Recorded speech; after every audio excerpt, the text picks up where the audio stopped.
Has your Google local listing been suspended under the deceptive content issue? Well, this is happening to a lot of different businesses, so I thought I'd make a video explaining what is the deceptive content issue with Google. What are they talking about when they've suspended your profile for deceptive content? Well, it's a pretty big umbrella. It covers a lot of different things, but basically it's talking about something funky has happened, and they use an algorithm or basically machine learning to detect these different things. And so a lot of false positives can happen, and it has a lot to do with how the information lines up. So Google wants to make sure that everything is accurate and you're not trying to game the system at all. So your name needs to really match. It needs to be the exact name. It needs to have no variations or anything like that. You need to make sure that your address is at an actual location. So if you're using like a PO box, that's a good reason why it would get suspended. You can't use PO boxes or UPS shipping locations, even if it doesn't say PO box.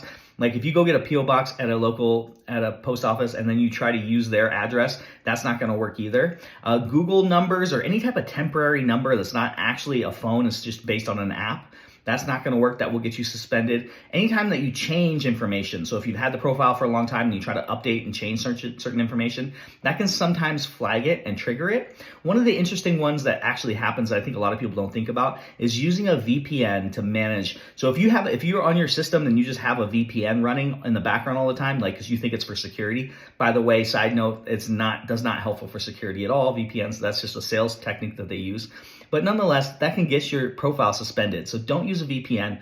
Google sees that as some type of way of manipulating different things and trying to kind of game the system. Another one is if you get a bunch of positive reviews all in the same day, let's say they're legit. Let's say you get 5 or 10 or 15 positive Google reviews in one day.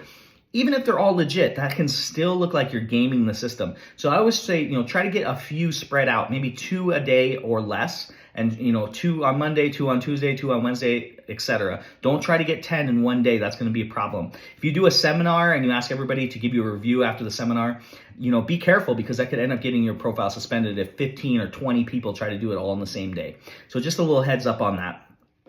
The other thing that's really important is that you have an email address that's verified, like that you have a properly vetted email. That's the company. It's not like a funky one like a Proton Mail or one of these ones that looks a little suspicious that people use for spamming or for, just fishy activity. You want to have a pretty solid address. That definitely is helpful.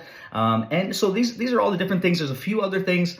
If you're having issues with your profile being suspended and you're having a hard time getting it reinstated, that's a service we offer here at my company. We've gotten lots and lots of profiles back up and running. It's a very affordable service. You only pay if we're successfully in reinstating it. So if you're interested in finding out a little bit more about how that service works, you can comment down below. I'd love to help you out if you're running into challenges with that, and we can definitely help you out. My name is Joe Field with SkyPoint Studios. Thank you so much as always for watching my videos, and I'm going to catch you on the next one.